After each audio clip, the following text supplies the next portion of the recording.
music, because that's exactly what I was going to ask you.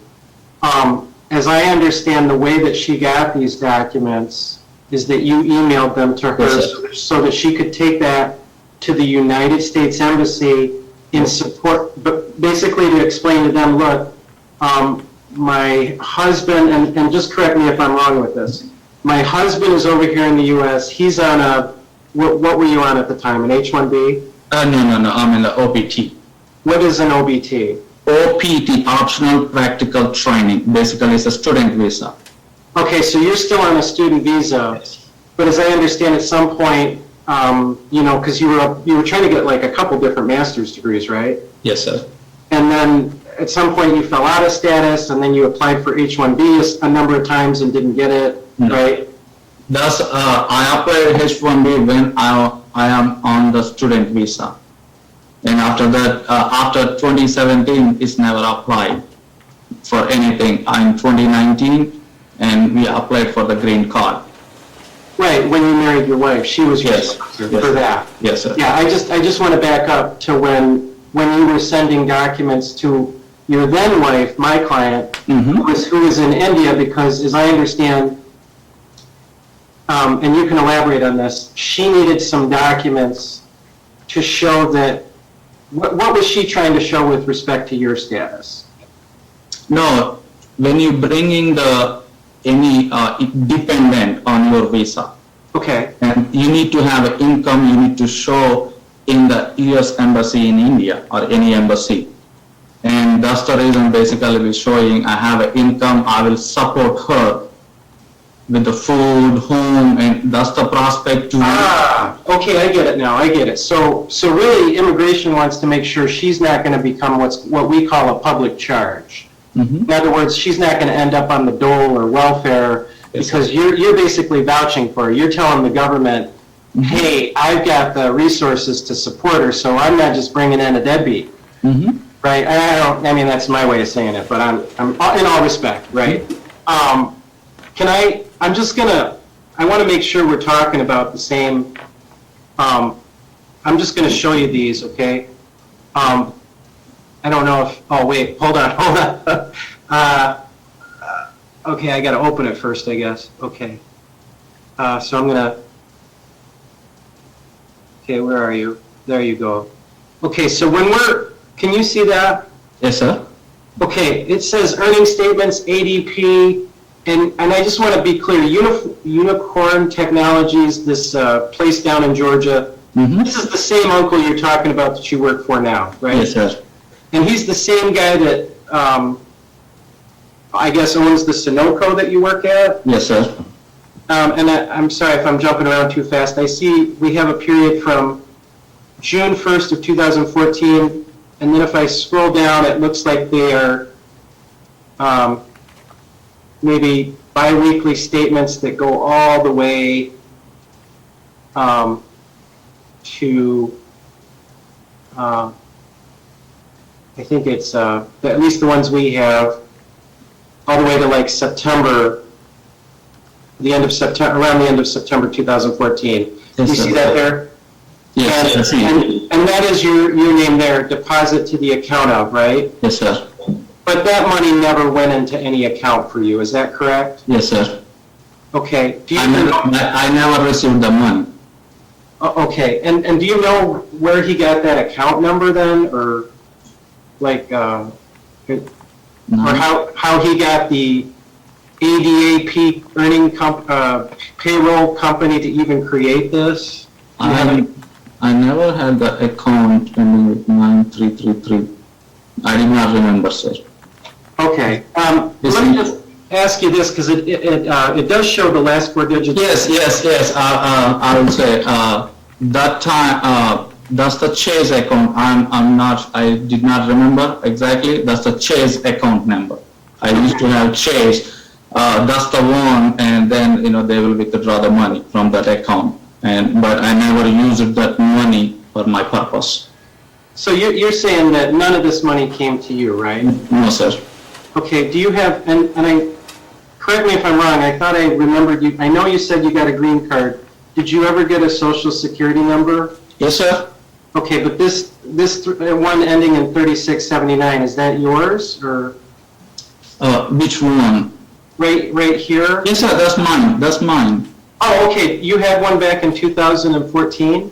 I have it in 2012, Social Security, Okay, and what was your status in 2012? student status. Okay. And then, and I just want to reference for the record, I think this is my, in my exhibit book number 7 for the hard copy. And I'm just gonna stop sharing here, and I want to go to that the letter that kind of goes with that. Okay. Yes, sir. You know, this one from, I guess, from your uncle, right? Yes. Do you, maybe it's a little small here. Here, do you see that? Yes, sir. And so, just so to I remind you, these weren't exhibits that we didn't stipulate to 6 and 7. yeah, I'm just asking him what he knows about them. So this is the Unicorn Technologies. Help me understand, you were in what kind of a program? You said some kind of acronym. It wasn't a H-1B, it was a... Sir, like I told you, I need to apply for the OPT, optional practical training, okay, and then also this gonna help to bring Deepti back from India to here. Okay. That's the purposes, and yeah. How did this, to your knowledge, how did this letter get manufactured? How did it come about? What you mean come about? I did not understand. Well, I mean, conceptually, you go to your uncle and you say, look, I need to show an income to get my wife here. Can you help me? And obviously he does. You know, how do we get the letter? How do we get this letter into existence? Basically, he knows my situation, and I've been working in his gas station before this one created, and I asked him. You did request him to write this letter for you? Yes, sir. Okay. And it was for that purpose that you stated? Yes. Did you have any, and I'm just asking because I don't know, did you type this yourself, or how? Or, No, I did not type. It's an offer letter. do you know how they came up with 75,000? They just put the number. Okay, but was there some threshold requirement for the government? I don't know, sir. Okay. And you said at the time you were working at the gas station, correct? Yes, sir. And if I recall, you said you were still under an F1. Yeah, that time I'm an F1. And you would agree with me that it was really a violation of your F1 to even be working at the gas station. Yes, sir, I know that. And I appreciate your honesty. Thank you. So I think you know where I'm going with this. My logical question is, okay, I look at these documents, and then I look at the documents that, by the way, I've agreed. I haven't given you guys any trouble. You want to admit it? That's fine. But look, my logical, obvious question here is, you know, I look at these, you know, these, your Exhibit 2, right, which is your, as I understand, would be the gas station pay stubs from one of your uncle's LLCs. And then I look at some of the W-2 forms from, I guess, other LLCs of your uncle. And I think to myself, not a song, but a question to you, why should I believe that these haven't been fabricated to meet your child support needs when you fabricated these, when somebody on your behalf fabricated these other documents to defraud the United States government for your immigration? I did not understand, sir. So we know that you gave your wife some documents that were false to support your application for immigration status. Mm-hmm. So that's a fraud on the United States government, Mm-hmm. and it has to do with your income. Mm-hmm. So when it's convenient for you to show an income, you say, yes, I'm making some money. But in reality, you're saying, actually, I didn't make that money.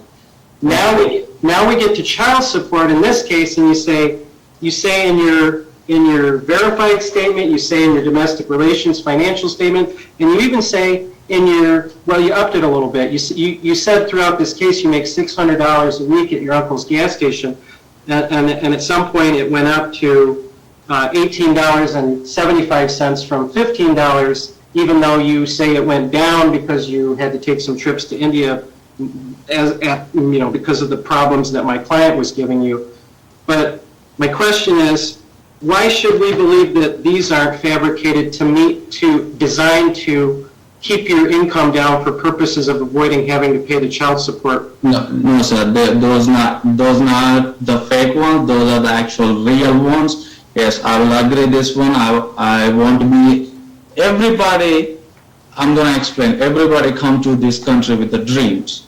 And I want to go to be on my dreams. That's the reason those are created. But the ones I have submitted, those my pay stubs are not the fake ones. Those are the original ones. Hey, I get it. My grandfather came from Italy. He wanted to be a doctor, but he never came back from the Pacific. I get it. But going back to my question, do you see the problem the hesitation that I think someone, especially since it's a company of your uncle's? Mm-hmm.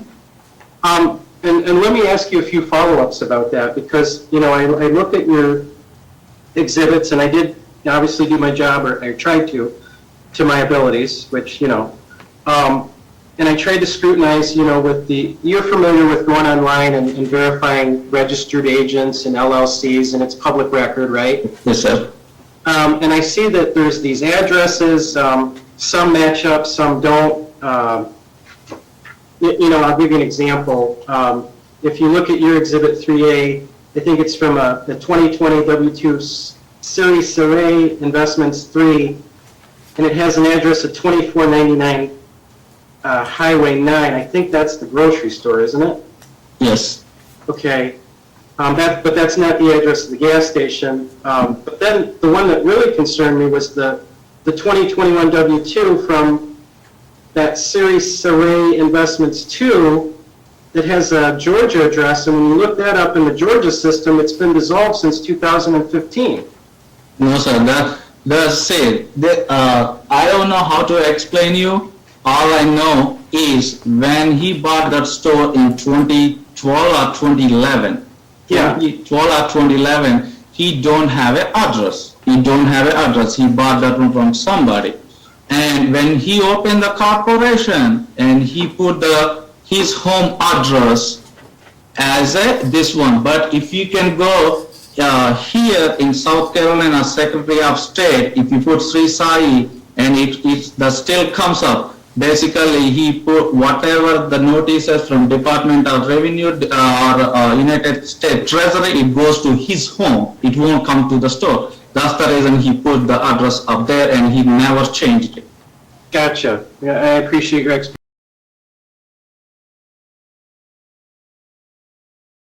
explanation. I want to share with you that one from, let me see if I can, it's my Exhibit 8. It's the one from 2012, because I understand the documents from your uncle for the 2014, and I get your explanation.